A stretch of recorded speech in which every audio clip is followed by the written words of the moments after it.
Sa mga kapatid, talagang parang bayad lang. Parang papremyo lang sa kanya ito. Kaya pala hindi niya maipaliwanag kung bakit siya. Alam mo, tama naman yung aking suspecha, Mr. President. There was already an admission on the part of Ambassador Lacanilao then, volunteered to accompany the former President to The Hague kahit na irregular, illegal lahat ang mga proseso. Will you also volunteer kung sakasakali na babalik na ang dating Pangulo na ikaw rin ang mag-uwi sa kanya? The head of the LTO was recently replaced by a new one. May I know the name of the current head of the LTO, Mr. President? Assistant Secretary Marcos Lacanilao, Your Honor, is the new head of the LTO. May we know, Mr. President, if the current LTO head has been trained in the transportation sector to merit replacement of Attorney Vigor Mendoza, the last one that I knew to be the head of the LTO.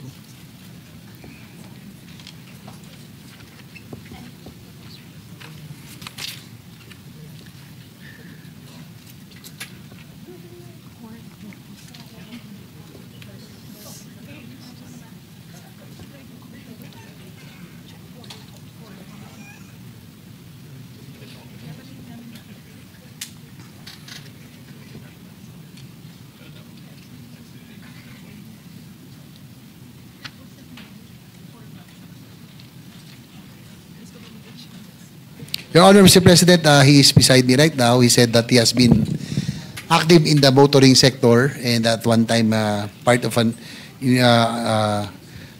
one of the investigation in one of the issues in the LTO in sa taon 2008-2009. May we know, Mr. President, how active or to what extent he is so active in the motoring sector?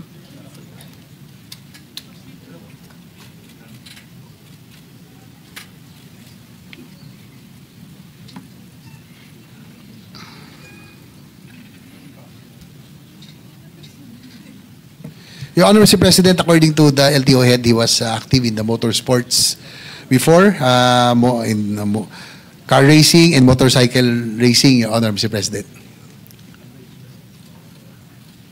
Mr. President, pagka ikaw ba ay nasa car racing or anumang klaseng racing yan, o horse racing halimbawa, does that qualify you automatically as head of the LTO?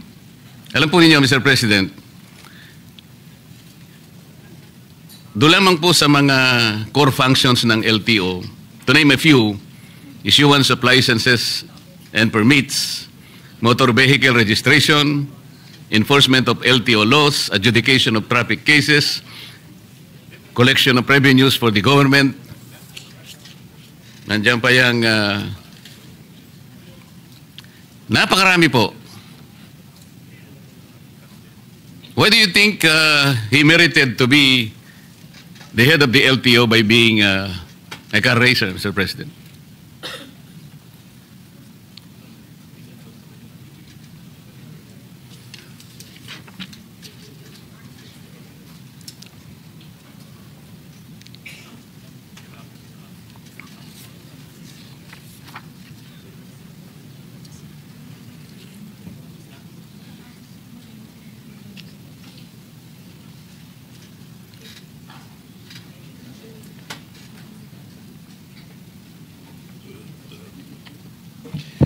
Your Honor, Mr. President, the LTO head said that he was formerly an ASEC of the civil defense and also was involved in yung pong kanilang family was part of had a bus company, and yung his previous jobs, he said that he was active in he was really active in the motoring industry and also importation of cars. So more or less yun po yung kanyang knowledge po about itong mga vehicles and all, Mr. President. I can sense the difficulty, Mr. President, in trying to show some credentials to relate himself to the transportation sector? O dahil ba you own a bus company, for example? O nasama ka sa mga car enthusiast o nakapanood ka ng pelikula about the vehicles? Kasi po ang pinag-uusapan natin, Mr. President, napakalaki po ng problema ng ating transportation industry. Hanggang ngayon po, without belittling the efforts of the previous occupants of that office, Mr. President, hanggang ngayon po talaga, pagka po pinag-usapan ng EDSA, EDSA lang po. Sasakit na po lahat ang ulo natin. Pagkatapos, ngayon po, meron na namang mag-ahead. Hindi ko nga po alam kung bakit tinanggal yung dati. Bakit po ba tinanggal yung dati, Mr. President?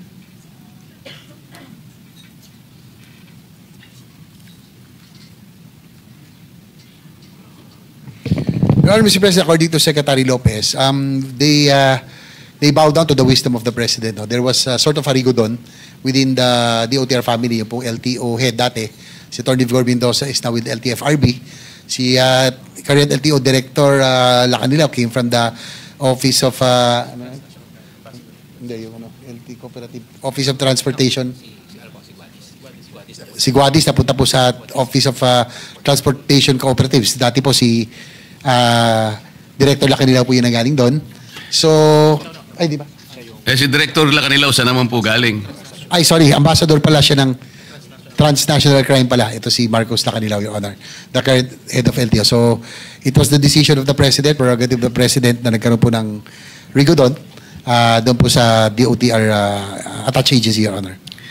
Mr. President, siguro po hindi na-advise na mabuti ang Presidente kasi kung galing pala siya sa transnational crimes, ano naman pong connection sa transportation? Ang alam ko po, the present occupant of that office is Special Envoy for Transnational Crimes. Tama po yun? SETC. Tama po. Kayo po yata yung naghatid sa dating Pangulo nung siya po ay nasa Villamor Air Base. Kayong sumama para sa dalhin sa The Hague. Tama po? Tama po, Your Honor. O yun lamang po siguro yung transport-related activity na pwede nating isangkot sa inyo. Other than that, wala. At ang mahirap pa po, Mr. President, hindi naman kotse ang ginamit mo, aeroplano ang ginamit mo, so hindi ka rin dapat sana ron eh. Kung tricycle ang ginamit mo para dalhin mo si dating Pangulong Duterte sa The Hague, mula nung March hanggang ngayon, baka hindi ka pa nakarating. Sa layo nun. So wala din eh. Mr. President, ako po nangangamba lang sapagkat napakalaki ng problema ng transport sector natin. Licensing na licensing lang. Yung pag-i-issue lang ng plate ng mga sasakyan. Registration. Enforcement ng ating LTO laws. Paano niyo po i-undertake ang napakarami pong sagutin na ito? Wala naman po kayong training. Ano po ba yung academic discipline ng ating bagong ASEC ng LTO, Mr. President?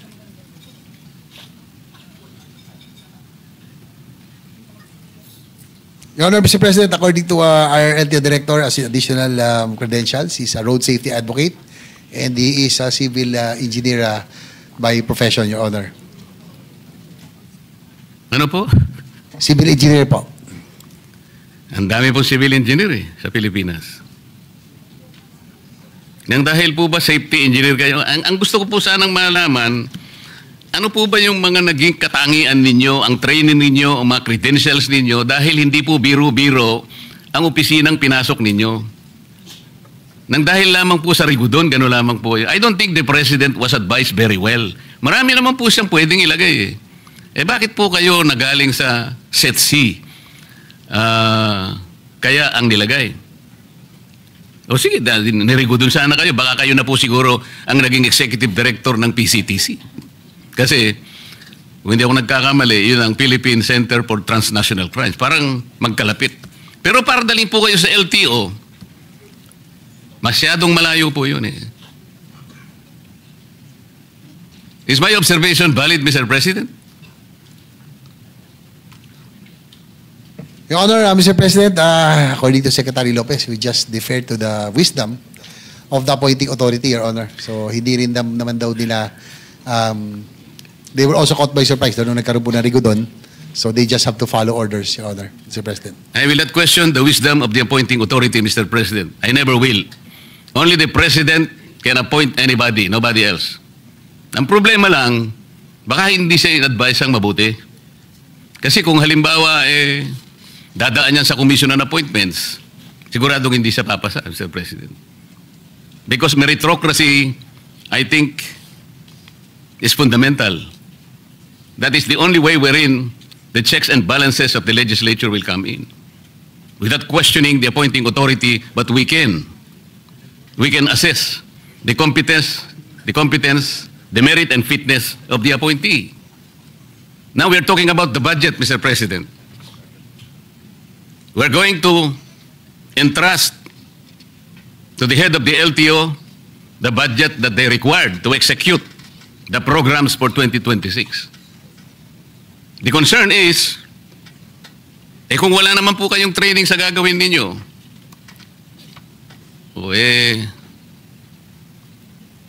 baka po, may papangako po ba ninyo ng budget na ibibigay sa inyo ay talagang magagastos doon sa kanyang dapat nakapuntahan, considering na hindi naman po kayo talaga nakaakma doon sa posisyon na dapat sana ay naibigay doon sa talagang karapat-dapat, Mr. President? Well, Your Honor, Mr. President, according to Secretary Lopez, since the LTO will be directly under the OSEC, they will really monitor and make sure that they will function and the reforms that need to be instituted will be done. So yan po ang commitment ng Secretary Lopez natin. In fact, meron nga akong ditong side. Meron din pong appointee ron na hindi ako pabor no, na political appointee. Na we should appoint people who have the technical skills and know-how and knowledge para hindi masayang, not political appointees. I'm talking about the PNR chairman who was recently appointed. Sayang po ang ating pong PNR. Yan po ang advocacy natin, railway system. Nag-appoint po ng isang dati naming konsihal na who had a lackluster record kahit bilang konsihal. Kaya nga, minsan nasasayang, minsan nakakapagtaka rin. Ako rin, Mr. Chair, nagtataka rin ho ako minsan. Nangihinayang po ako sa posisyon. We should be appointing people who have that capability and knowledge in position para hindi ho nasasayang. Salamat po sa sagot. Ako naniniwala talaga ako na yung meritocracy, yung merit po talaga, importante rin yun. Halimbawa po ako, na-appoint ako na secretary ng DOH. Hindi ko po tatanggapin dahil hindi naman ako doktor Kung magicero po siguro, tatanggapin ko. Magic lang naman yun Ang ibig ko po sabihin, Mr. President, nang dahil ba kayo po ay inihatid nyo ang Pangulong Duterte sa The Hague? Ito po bang kabayaran, Mr. President? Ito po ba'y premyo? Kasi kailangan nating ma-disabuse po ang pagdududa ng mga kababayan natin. Hindi naman po kayo ang dapat na maghatid sa kanya ron Tama po, Mr. President?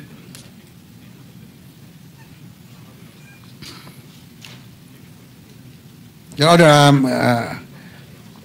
sabi po niya Asik Lacanilaw, siya nga po, he confirms that he was one of those on the plane with the former president. Opo, wala namang pagdududa doon and there's no debate in that. Ang tinatanong po, kayo po bang authorized na dapat sumama na maghatid sa hindi tamang pagkakahatid sa dating Pangulo? Under what authority did you accompany the former president to The Hague, Netherlands? According to kanina lao, being with the OSCE, they are on top of the Interpol po. Kaya po sila po kasama. Kaya What do you mean they are on top of the Interpol, Mr. President?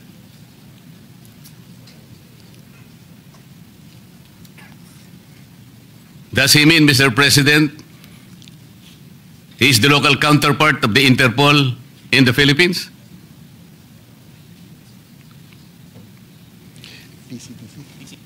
Yung pong PCTC daw po is that's Interpol NCB Manila. Yun nga po. Yan po. The PCTC is the Philippine Center for Transnational Crimes. Opo.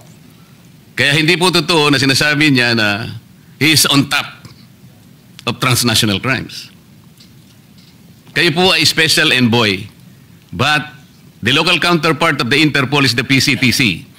It should have been the executive director of the PCTC who should have accompanied the former president, even if we assume that that was regular.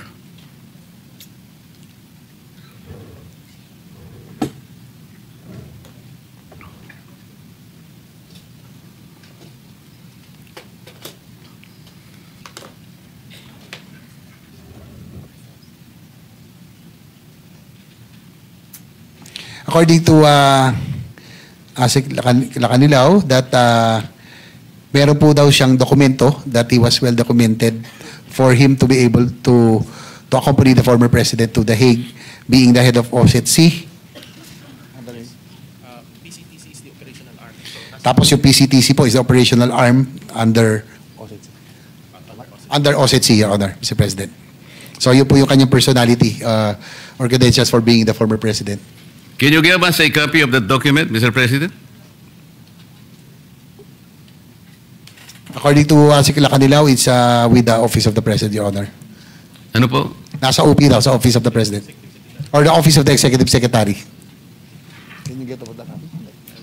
He will try to request for a copy, Your Honor. What does the document say, Mr. President?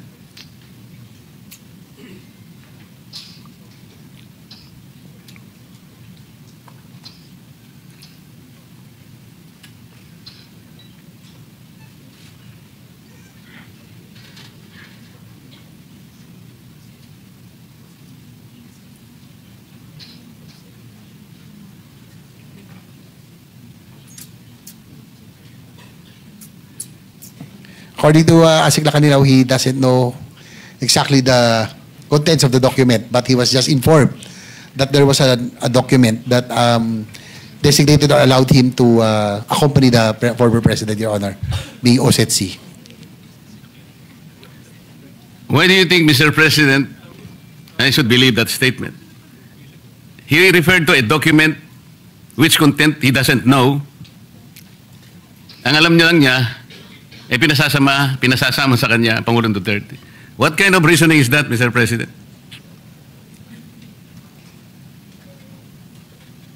Sabihin niyo na yung totoo para matapos na ako kasi sandali lang naman sana ako. Kung hindi lang paligoy-ligoy kayo, tapos na ako .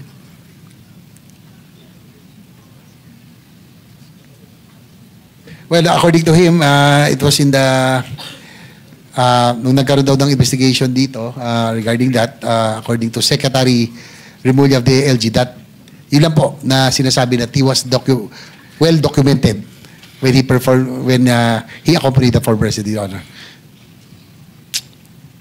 Sinabi mo na naman si Secretary Remulla . Puro kwentong kutsero naman ang... Ganito na lang. Kung sakasakali, Mr. President, kung sakasakali lang naman,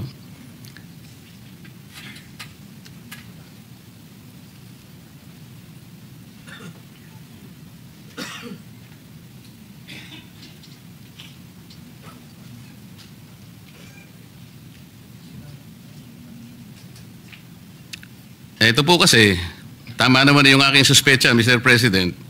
There was already an admission on the part of Ambassador Lacanilaw then, nung nag-hearing ang isang committee in the Senate on the arrest of FPRRD, na nag-volunteer ka lang . Because there is no available official of PCTC, walang personnel, kaya ikaw ang nag-volunteer. There is a transcript to this effect that you just volunteered. So there is no document. So, which is very, very clear, Mr. President, that he himself volunteered due to the unavailability of personnel from PCTC. So he arrogated upon himself something that was not lawfully delegated to him. Sa mga kapatid, talagang parang bayad lang. Parang papremyo lang sa kanya ito. Kaya pala hindi niya maipaliwanag kung bakit siya. Alam mo, Mr. President, ganito po yan . Lahat po ng notice ng isang korte, lahat ng sabpina o anumang klase ang ipatupad ng korte, yung sheriff po ang nagdadala. Kumbaga, yung PCTC dapat ang nagdala sa Pangulong Duterte. Pero kayo po nag-volunteer. Tama po. Ito Yes, po Your Honor, transcript. Yes, Your Honor, Mr. President, inaamin po ni Asik Kalilaw na siya po ay nag-volunteer. Oh, nag-volunteer. So wala na yung dokumento, Wala na yung dokumento. Hindi mo nga maipaliwanag kung ano yung content ng document. Kwento lang yun. Kwentong kutsero lang. Yes? Well, sabi po kasi niya, yun daw yung nabanggit nung sa Senate hearing na he was documented. You were documented as what? Kanina dokumento yung sinasabi mo ngayon. Ikaw na ang dokumento. Ano ba yun? Nung siya po ay nagboluntaryo, kinakailangan daw mabigyan ng dokumento para po siya po ay makaalis. At So, makasama. okay. The document says that you volunteered. Kasi nasa transcript talaga ng Senate, Yes, Your Honor. He confirms. So the last question now, since you volunteered to accompany the former president to The Hague, kahit na irregular, illegal lahat ang mga proseso, will you also volunteer kung sakasakali na babalik na ang dating Pangulo na ikaw rin ang mag-uwi sa kanya? He said that Wait. if there is an order for him to do so, he will volunteer to bring Paano him back. magiging voluntaryo kung ordering ka pa? Kaya nag-volunteer ka kanina. Mario Joseph naman na usapan ito.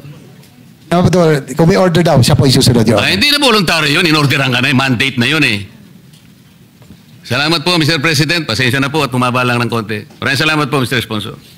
Thank you rin po.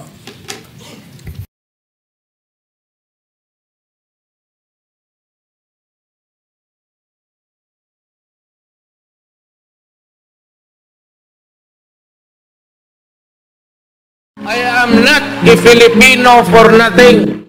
I did what I had to do. And whether you believe it or not, I did it for my country.